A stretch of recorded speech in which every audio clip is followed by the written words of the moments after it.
जो कुछ तुम हमको दिया, जो कुछ तुम हमको दिया, वो सब तुम ही ले हो। बिन तुम मन माने नहीं, दरस आपना देह। कभी हमारी ऐसी अवस्था हुई है कि हमारे अंदर ये हुक उठी हो कि हम परमात्मा से मिलना चाहते हैं, हम गुरु का साक्षात्कार करना चाहते हैं, और उसके लिए चाहे परमात्मा हमसे जो चाहे वो ले ले, जो दिया है वो सबका सब ले ले, बस हमें अपना दीदार बख्श दे, हमें अपनी अनुभूति करा दे। कभी ऐसा मन में विचार आया है? कभी ऐसी अवस्था आई है? कभी अंदर ऐसा औरा बना है हमारे? भाई कभी भी हमारी ऐसी अवस्था नहीं हुई। सब कुछ छोड़ देंगे, ध्यान रखिए। लेकिन ये घर परिवार संपत्ति ये कैसे छोड़ दें भाई? ये तो हमारा वजूद है। अब बताइए, एक सत्संगी नामधारी व्यक्ति यदि ये कहे कि ये सब कुछ मेरा है, तो फिर भाई वो किस बात का नामधारी? यदि भजन करना चाहते हो और ये सब कुछ नहीं छोड़ सकते तो भजन नहीं कर पाओगे। 5 मिनट के लिए भी यदि ये भूल जाओ कि ये सब कुछ मेरा नहीं है, उनका है, उस ईश्वर का है, अभी खुशी खुशी ये स्वीकार कर लो तो ज्यादा अच्छा है। तो भजन भी तुम कर लोगे और सच समझ आ जाएगा। लेकिन हम ये बात मानने को कतई तैयार ही नहीं हैं, इसीलिए हम भजन नहीं कर पाते। और भजन करते हैं तो हमें कुछ सुनाई नहीं देता, कुछ दिखाई नहीं देता। अब इसे ऐसे समझो जैसे भजन करने बैठे और भजन करते समय क्या है, हमें अपने अंदर जो कुछ हो रहा है उसे देखने की आवश्यकता है। अब जैसे अंदर प्रकाश हो रहा है, सुना है संतों महात्माओं के सत्संगों में कि अंदर प्रकाश होता है, अंदर शब्द धुन होती है, तो हमें अंदर प्रकाश को देखना है, शब्द धुन सुननी है। तो फिर पहले हमें बाहर जो कुछ है हमारे पास उससे अपने आप को मुक्त करना होगा। जो व्यक्ति सांसारिक जंजीरों में जकड़ा हुआ है, ये माया की जंजीरें हमें ये सब सुनने नहीं देती, देखने नहीं देती, इसीलिए हम भजन नहीं कर पाते। और मैं कहता हूं, देखो सुबह से ही 5 मिनट के लिए ये भूलने का प्रयत्न करो। सुबह उठे, सुबह उठते ही ये सबसे पहले विचार मन में लाओ कि वो ईश्वर मेरा है और मैं उसका हूं। ये जो शरीर है ये मिट्टी है, इसके अंदर जो आत्मा बैठी हुई है वो ईश्वर का अंश है और कुछ नहीं। वो ही सच है, अंदर बैठा हुआ परमात्मा और अंदर बैठी हुई जो हमारी आत्मा है वही सच है। अब इस बात को जितनी अच्छी तरह से समझ सको, जैसी जैसी जिसकी बुद्धि विवेक है उस हिसाब से समझने का प्रयत्न करें। देखो ये आसान से तो होगा नहीं, क्योंकि इतना आसान है ही नहीं। माया छूट जाए कैसे संभव है भाई? माया नहीं छूटती, काया छूट जाती है, लेकिन माया तब भी नहीं छूटती। तो हमें सुबह उठते ही ये अभ्यास करना है, गुरु से फरियाद लगानी है कि गुरुदेव जिस तरह हमें आपने नाम दिया है, अब उसी तरह हमें सच से भी हमारा संबंध जोड़िए। देखिए ये जो भक्ति है भजन की, ये बहुत ही कठिन भक्ति है। इसे हर व्यक्ति इसीलिए नहीं कर पाता क्योंकि वो माया की आसक्तियों को नहीं त्याग पाता। तो सुबह उठो और सबसे पहले भजन करने बैठो, और भजन से पहले ही ये मन में विचार दृढ़ करो कि देखो ये जो कुछ है वो ईश्वर का है, ईश्वर का है, मेरा कुछ नहीं है। देखो कहने से नहीं होगा, विचार करने से होगा। अंदर गुरु का स्वरूप ध्यान में लाओ और फिर उनसे फरियाद करो कि जो कुछ है प्रभु आपका है। ये मेरे परिवार, बच्चे, घर, संपत्ति, कारोबार, यहाँ तक जो भी है, ये शरीर भी आपका है। ऐसा विचार बनाओ, माहौल बनाओ अंदर। जैसे अंदर माहौल माया का है वैसे ही माहौल परमार्थ का बनाओ। अंदर जितना हो सके, जितना अधिक हो सके, गुरु से अपनी बात मुंह से नहीं बोलनी है, अजप्पा जाप करते हुए हृदय से ये बात दोहरानी है, बार बार दोहरानी है। मन चाहे इस बात को स्वीकारे या ना स्वीकार करे, हमें अपनी बात गुरु से कहनी है हृदय से। जैसे बताया गया है वैसे भजन करने बैठो, जैसे बताया गया है, जो आसन समझाया गया है उस आसन पर बैठो। यदि बीमार हो और उस तरह नहीं बैठ सकते तो आप लेटे लेटे भी कर सकते हो। बस अपने कानों में दोनों अंगूठों को डाल लेना है और अंदर क्या हो रहा है उसे देखने का, सुनने का अभ्यास करना है। देखो, जब हम अंगूठे डालते हैं और अंदर झांकते हैं क्या अंदर चल रहा है, तभी बहुत सारे विचार जो बाहर के हैं वो अंदर आ जाते हैं।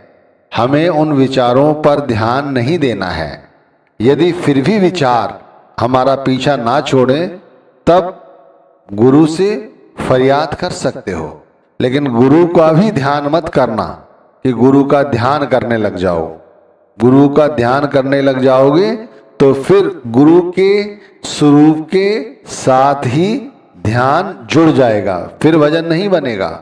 जैसे भी हो अपने आप को इन विचारों की कैद से आजाद करना है। अब जो चीज बाहर से ही नहीं छोड़ी जा रही है वो अंदर से कैसे छोड़ी जाएगी?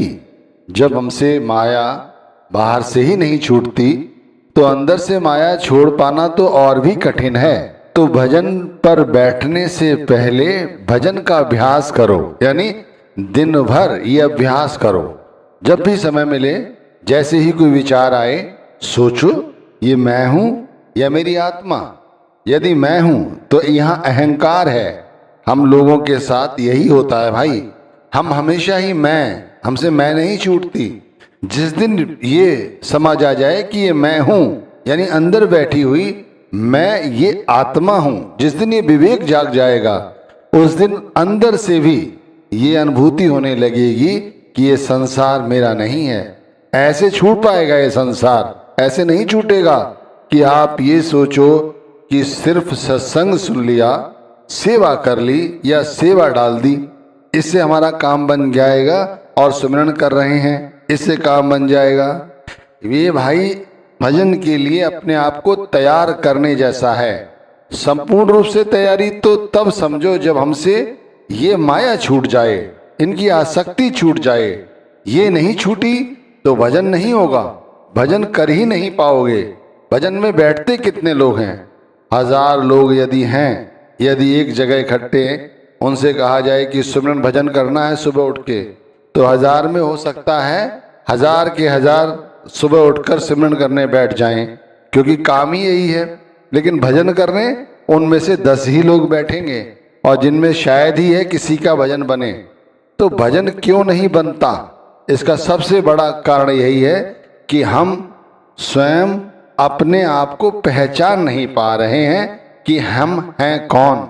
परमात्मा का अंश है हम, सतनाम समुद्र की बूंद हैं हम। मालिक ने यहाँ हमें अपने कार्य करने के लिए भेजा है। इस बात को हमें गुरु ने चेताया है, नाम दिया है। नाम के साथ हमें अपने आप को समाहित करना है। जैसे भी हो नाम के साथ अपनी लिव के तारों को जोड़ना ही है। इसीलिए दिन से सुबह से ही ये कोशिश करेंगे, सोचेंगे कि मैं कुछ नहीं हूँ, जो कुछ है ये आत्मा है। हमारे साथ जो कुछ जुड़ा है, चाहे परिवार, चाहे देश, चाहे समाज, चाहे संपत्ति, जो कुछ भी है वो सब परमात्मा की वस्तु है। परमात्मा स्वयं इन वस्तुओं का रखवाला है और अंत में ये सभी चीजें परमात्मा ले लेता है। इसलिए इन चीजों को अपना नहीं समझना है। विचार करो, इन्हें अपना नहीं समझना है। जिन चीजों के अभी हम ठेकेदार बने बैठे हैं, जिन चीजों की कमी यदि हो जाए, हमसे कोई छीने, हम उनसे लड़ने मरने को तैयार हो जाते हैं, वे दरअसल परमात्मा की हैं। केवल नाम का पट्टा लिख दिया गया है हमारे नाम, तो ये हमारी नहीं हो गई। अगर अमुक बेटे का नाम अमुक हमारे नाम से जोड़ दिया गया है तो वो हमारा बेटा नहीं हुआ। अरे हम सब परमात्मा के बेटे हैं, ये ध्यान रखिए। हम उसकी बात नहीं करते, हम अपनी बात करने लग जाते हैं, क्योंकि उसमें हमारा नाम जुड़ा हुआ है। हम अपने आप को खुदा समझ लेते हैं, इसीलिए हम भजन नहीं कर पाते, ना ही भजन में हमारा मन लगता है। तो इन विचारों को जितनी जल्दी अपने अंदर से निकाल फेंक सकते हो फेंक दो, फिर खाली करो अपने आप को। जब खाली हो जाओगे, अंदर बैठे परमात्मा को देखना चाहोगे, उसका अनुभव करना चाहोगे, और अंदर यदि हमारे कुछ भी शेष नहीं है, वही है, तो वो हमें दिखाई देगा, वो हमें सुनाई देगा, उसके साथ हमारा प्रेम बढ़ेगा। जब प्रेम बढ़ेगा तो अभी हम सुमिरन करते हैं, भजन नहीं करते, तब भजन करने लगेंगे। भजन अभी हमसे 2 मिनट नहीं होता, वो भजन का समय बढ़ेगा। तो भाई इस तरह हमारा काम बनेगा। तो मैं ये कहता हूँ, भजन से भागने की जरूरत नहीं है, भजन करने की जरूरत है। भजन क्यों नहीं बनता? भजन इसीलिए नहीं बनता कि हमारी संसार से आसक्ति है, वो कम नहीं हो रही है। वो कम करो, कम परमात्मा ही कर सकता है। हमें परमात्मा को अपने आप को सपुर्द करना है। जैसे ही हम अपने आप को परमात्मा के सपुर्द करते हैं, वैसे वैसे हमारे अंदर से आसक्तियां दूर होती चली जाती हैं और हम अच्छी तरह से भजन कर लेते हैं।